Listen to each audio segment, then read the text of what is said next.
Ladies and gentlemen, it's an honor to welcome you all to the inaugural meeting of this Somali Partnership Forum. mudanayaal iyo marweyn waxaa sharaf weyn ah inaan dhammaantiin idinku soo dhaweeyo furitaanka sirka iskaashiga Soomaaliya kaasoo ka dhacaya magaalada taariikhiga ah Muqdisho magaaladaas oo ah halka uu ka dhaqaaqo dhaqaalaha iyo dhaqanka taariikhiga ee Soomaaliyeed markaan dib ugu noqono qarnigii 7aad waa magaalo ilaa hadda ku socota inay noqoto marinka ugu muhiimsan ee ganacsiga geeska Afrika bariga dhexe iyo wax ka sii dambeeya waa caasimada dal ku faanaya gobonimadiisa iyo taariikhdiisa inuu u sameeyo si gaar ah and independence in forging its own path. Your Excellencies, ladies and gentlemen, mudanayaal iyo marweyn soddonkii sano ee ugu dambeeyay dalka iyo shacabka Soomaaliyeed waxyaabaha la degay waxay ahaayeen kala qaybsanaan amni darro iyo maamul xumo laakiin qaranka Soomaaliyeed waa mid adkaysi leh haddana waxa uu ku socdaa wadadii soo kabashada waxaanu nahay qaran adkaysi leh ummad go'aan iyo shaqo adag u haya dalkooda taasina shaki uguma jiro inta xarun ku leh halkan oo Muqdisho nala degan waxaan dareensanahay caqabadaha dhaqaale ammaan iyo midka bulsho ee haysta balse awoodda ganacsatada Soomaaliyeed waa koraysaa iyadoo ay jiraan jawi ganacsi oo aad u liita taasoo ka dhalatay hoggaan xumida uu dalku ku jiray sanadihii la soo dhaafay balse shacabka Soomaaliyeed kaga soo gudbay adkaysi iyo dhiiranaan the ability of Somali businesses to thrive despite the harsh economic environment as a result of poor governance over the last decades. It's testament to resilience and ingenuity of the Somali people. With the reach of our goal, with our global diaspora, and the return of many highly educated soo laabashada qurba joogta Soomaaliyeed iyo aqoon-yahanada xirfad-yaqaanka ah waxay cadeynaysaa inay dhalinyarada Soomaaliyeed ay go'aansadeen mustaqbalka ummadooda maadaama ay ka yihiin bulshada 75% guud ahaan waxay taasi xoojinaysaa in Soomaaliya mustaqbal ifaya u bariyay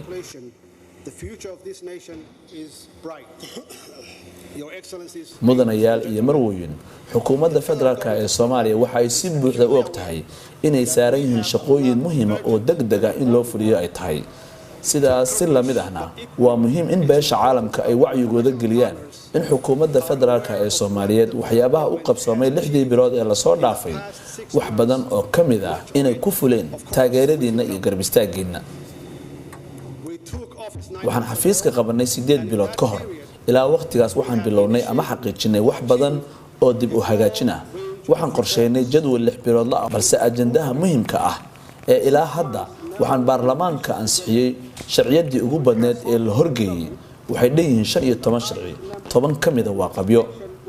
waxa sharciyadaas kamid ah sharciga isgaarsiinta sharciga la dagaalanka musuqa sharciga maamulka maaliyadda dawladda iyo sharciga la dagaalanka argagixisada kuwaasoo dhammaantood aasaas u noqonaya 3 tiir ee maamulkayaga kuwaasoo ah daafurnaan dhaqaale ururinta dakhliga gudaha ammaanka iyo yareynta saboolnimada that are all foundation for the 3 pillars of our administrations, namely anti-corruption and economic transparency, security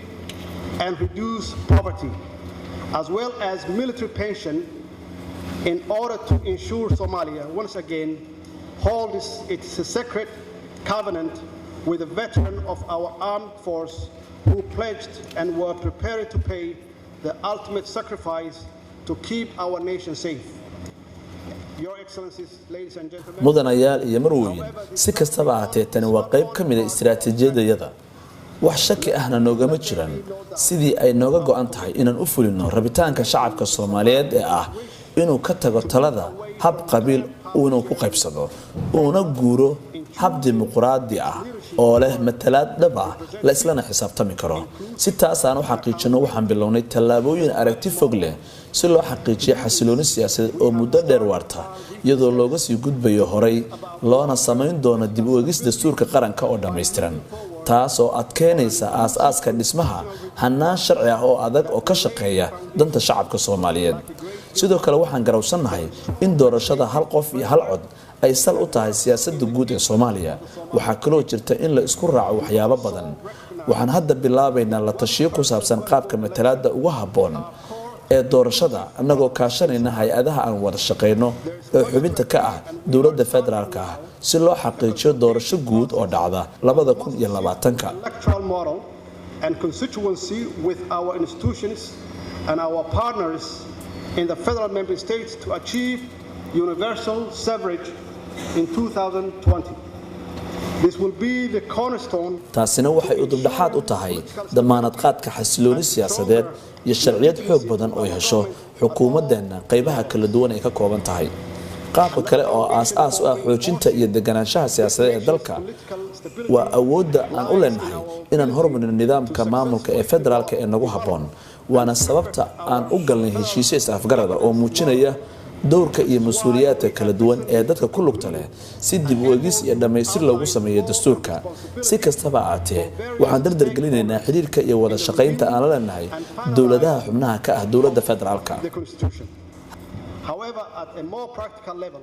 we will seek to enhance the effectiveness of the communication and coordination between federal member states and the federal government. For the sake of clarity, haddii aan intaas ka sii cadeeyo iyo ogolaada inaan mar kale idin xaqiijiyo in federaaliyiinta dalku naga go'an tahay waxaan aaminsanahay oon idin xaqiijinaynaa in dowladaha xubnaha ka ah dowladda federaalka ah ay muhiim u yihiin si loo helo maamul baahsan iyo matalaad dhab ah waxaa taas tusaale kuugu filan in dowladda federaalku ay ka ciyaartay kaalin muhiim ah oo dhexdhexaadineed heshiiskii ay wada gaareen dowlad goboleedka Galmudug iyo ahlu sunna wal jamaa si kasta ahaatee waxaan ballan qaadaynaa inaan si siman u gudano xuquuqda uu nasiiyay dastuurka ku meel gaarka ah xuquuqdaas iyo midda ay leeyihiin dowladaha xubnaha ka ah dowladda federaalku waxay kaalin aas-aas ah ku leedahay dib u taagidda dowlad siyaasad ahaan dhisan xaqiijinta arrintaasna waa mid ka mid ah caqabadaha hor yaalla oo aan xalkooda xaqiijin doono sidaas awgeed waa in habka federaalku xaqiijiya qarinimadeena iyo in aan doorano siyaasado ku habboon dalkeena si aan u helno nabadgelyo buuxda barwaaqo midnimo iyo xasilooni daba dheer oo uu qaranku helo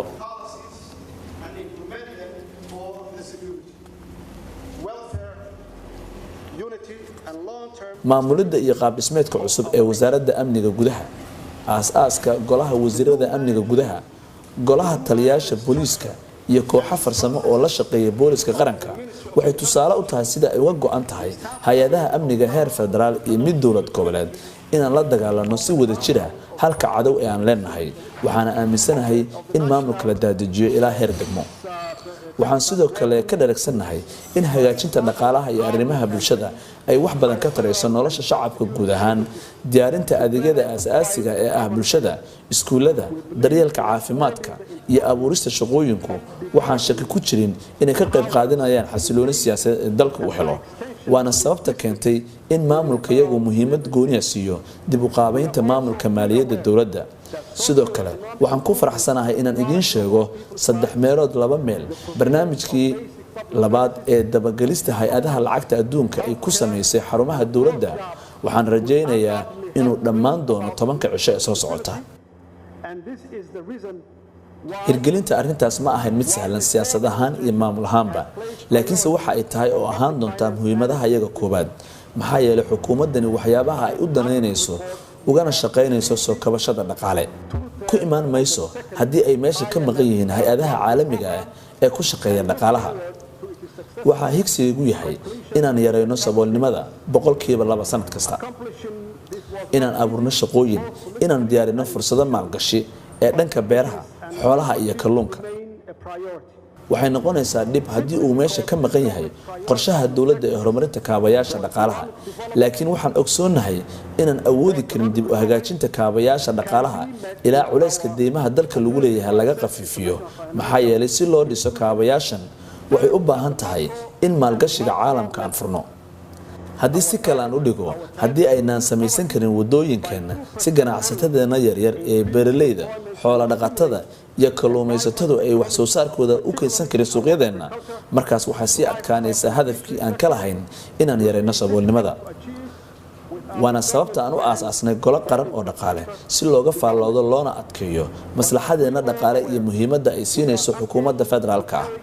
waa gole u soo dharaandhiriya golaha wasiirada caqabadaha iyo fursadaha dhaqaale ee haysta shacabka Soomaaliyeed iyo sida ugu fudud ee looga faa'iideysan karo mudanayaal iyo marwooyin arrinta la xiriirta shaqaalaysiinta dhalinyarada taasi waa mid waajib nagu ah ma ahan oo kaliya in dalka horumarkiisu ay ku xiran tahay balse in aan sidoo kale uga hortagno xagjirnimada waxaan u baahanahay inaan shaqooyin abuurno si aan u soo jiidano qurba joogta si aan uga badbaadino dhalinyaradeenna aqoon-yahanada ah inaanay nolol u raadsan wadamo kale annagoo kaashanayna dowladaha aan saaxiibada nahay waxaan ilaa iyo hadda abuurnay shaqo 5,000 oo dhalinyaro ah kuwaasoo jooga dalka qaybihiisa kala duwan waxaanu higsanaynaa inaan abuurno 20,000 oo shaqo dhammaadka sanadka soo socda waxaan qaban doonaa intaa wax ka badan si aan dhalinyaradeenna uga baajino inay dalal shisheeye aadaan tani waa tusaale ka mid ah higsiga iyaga aasaasiga ah si aan dalka ugu soo jiidno maalgashi ka yimaada caalamka waan dareensanahay in dowladaha caalamka ee aan saaxiibada nahay aanay isku biimeynin maalgashi Soomaaliya balse waxaan idinkaga fadhinaa inaad naga sugtaan fulinta dhanka iyaga waxyaabaha aan ku heshiino kaasina waa mabda' isla xisaabtan wadaaga ah ee aan aaminsanahay we need jobs to retain and returning the diaspora and we need jobs to stop our brightest and more ambitious young people leaving to seek a better life elsewhere.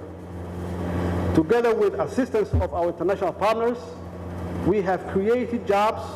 for 5,000 youth across the country and are aiming for further 20,000 in the coming year. However, we must still do to retain our young people. The initiative is a primary example of the way we wish to see our international partners engaging with us. We understand that we ask of international partners is to take risk and invest in Somalia, but equally, we ask you to hold us to task to what we agree on our part. This is the principle of our mutual accountability. Your Excellency, ladies and gentlemen, on the security front, mudanayaal iyo marwooyin haddii aan amniga ka hadla mudanayaashii shalay nala joogay shirkii ammaanka waxaad maqasheen sida aan wax uga qabanay ammaanka iyo waxyaabaha nooga hirgalay dhisitaanka amniga qaranka annagoo qiimeynayna howlgallada ciidamada qalabka sida iyo kuwa booliiska iyo horumarinta qorshayaasha iyo istiraatiijiyadaha aan ku bixin doono mushaarka ciidamada habkootooyin u gaara iyo abuuritaanka ciidamo isku dhaf ah oo ka shaqeeya amniga caasimadda waxaan idin xaqiijinaynaa inaan sameynay waxyaabahaas oo dhan annagoo aaminsan ka dowlad ahaan inaan qaban karnay iyo taageerada aan la garab istaagnaydeen dowladaha aan saaxiibada nahay haddii aanan qabaneyn waxay noqon lahayd dib u dhac kale isla xisaabtanku wuxuu ka bilaabanayaa annaga shacabka Soomaaliyeed wax xaq u leeyihiin inay nala xisaabtamaan heer federaal iyo mid dowlad goboleedba waxaan ka shaqayn doonaa inaan xaqiijino siyaasadaha nooga degan arrimaha bulshada dhaqaalaha iyo amniga si shacabku u gutaan nolol maalmeedkooda si wanaagsan si aan u fulino howlaha iyo ajandayaashan hor yaala sida ugu dhaqsiyada badan waxaan beesha caalamka uga baahanahay inaad na garab istaagtaan oo aadna aamintaan inaan hawshaas fulin karno annaguna waxaan diyaar u nahay si ixtiraam ku jiro inaan isla wada xisaabtano as means to remedy the daily struggle be it socially economically and security-wise. Implementing quickly the agenda we have articulated to the Somali nation requires the assistance of international community. We ask you to take a leap of faith in us. We stand ready with open arms. for a platform of mutual respect and accountability, but above all, balse intaasoo dhan ka hor waxaan idin leenahay barnaamij kasta oo aan fulin doono micnaheedu waan fulinaynaa waaye waa idin mahadcelinayaa